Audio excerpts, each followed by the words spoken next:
আমাকে খাইয়ে দিয়ে সবাই শুয়ে পড়ল, আর আমি অবাক হয়ে তাকিয়ে আছি। তুমি সবাই শুলে কেন এখানে আসো? আদি, তোমার সাথে শুতে যাব আমি? চুপচাপ ঘুমিয়ে পড়ো, কাল সকাল থেকে অন্য রুমে শোবে। আমি অন্য রুমে কেন শোবো? আমি এখান থেকে কোথাও যাব না, আর তুমি আমার সাথে ঘুমোবে। বলে উঠে গিয়ে দাঁড়ালাম আদির সামনে। কি হলো? আসো, খাটে আসো তুমি। আমার হাজব্যান্ড, তোমাকে আমার সাথে ঘুমোতে হবে, ভালো না বাসলেও। আদি আমার কথা কানে না নিয়ে চোখ বুজে শুয়ে পড়ল। আমি নীরবভাবে তাকিয়ে দেখছি কি করা যায়। বাথরুমে গিয়ে পানি আনে আদির শরীরে ঢেলে দিলাম। হঠাৎ এমন হয় চিৎকার করে উঠে দাঁড়ালো। আমি তো হেসে শেষ, আমার হাসি দেখে রেগে তাকিয়ে। আদি, এটা কি করলে তুমি? এখন আমি ঘুমোবো কোথায়? অন্য রুমও অপরিষ্কার, যে সেখানে যাব? তোমার জন্য এগুলো হয়েছে, তুমি নিচে শুবে আর আমি খাটে। কথাটা বলে খাটে শুয়ে পড়ল। আমিও খাটের দিকে এগিয়ে গেলাম। আদি, একদম খাটে আসবে না, নিচে অথবা ভেজা সোফায় শুয়ে পড়। তুমি নষ্ট করছো, এখন তুমি কাজ করো। আমি আদির কথা কানে না তুলে খাটে শুয়ে পড়লাম। আমাকে শুতে দেখে আদি উঠতে লাগলো।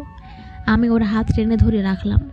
প্লিজ যেও না আদি, আমার খুব খারাপ লাগছে, সত্যি অনেক খারাপ লাগছে। তুমি আমাকে ধোঁকা দেবে আমি এখনো বিশ্বাস করিনি। এগুলো সব মিথ্যা, তাই না? বলো না সব মিথ্যা, তুমি আমাকে ভালোবাসো। আদি, সব সত্যি মেঘনা, আমি সত্যি তোমাকে ভালোবাসি না। আমি কখনো না, তুমি আমাকে ঠকাতে পারো না। আমি তোমার জন্য পরিবারের সবার বিরুদ্ধে গিয়েছি। কেন এমন করলে? ভালো না বাসলে কেন ঠকালে বলো প্লিজ। আদি, বলবো, কিন্তু এখন না। এখন বলো না প্লিজ, কি কারণ যার জন্য আমার জীবনটা নষ্ট করে দিলে? আদি, তোমাকে একটা কথা দিতে হবে। কি কথা? আমি সব দিতে রাজি, তবুও বলো আমার কি অপরাধ যার জন্য আমাকে এভাবে ঠকালে? আদি, এখন আমি কিছু বলবো না মেঘনা।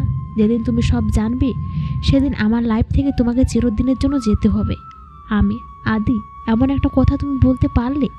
আমি তোমাকে ছেড়ে যাব কোথায়? এটা কখনো না, তোমাকে ছাড়া আমি থাকতে পারবো না। প্লিজ অন্য কিছু বলো। আর আমি কোথায় যাব বলো? বাড়িতে কেউ আমাকে উঠতে দেবে না। এখন তুমি ছাড়া আর কে আছে আমার? আদি, তাহলে আমি আর কিছু বলতে পারবো না। যেদিন যেতে পারবে সেদিন শুনতে আসো। কথাটা বলে উঠতে লাগলো। আমার খুব ঘুম পাচ্ছে আদি, আমি একটু ঘুমোতে চাই। অত শখ আমি নিতে পারছি না, তোমার বুকে একটু ঘুমোতে চাই। বলে আদির বুকে মাথা রাখলাম। প্রথমে উঠতে চাইলেও পরে আর উঠিনি। আমি কখন ঘুমিয়ে গেছি জানি না। সকালে নিজেকে মনে হচ্ছে কেউ আমাকে বেঁধে রেখেছে। তাকিয়ে দেখি আদির বুকে আমি, আর সে আমাকে অষ্টে পৃষ্ঠে জড়িয়ে ধরে ঘুমোচ্ছে। এটা দেখে মুখে হাসি ফুটে আসলো। কাল তো আমার সাথে শুতেই চাইলো না, আর এখন এভাবে ঘুমোচ্ছে। মাথাটা উঁচু করে মুখের দিকে তাকালাম, কত মায়াবী লাগছে দেখতে।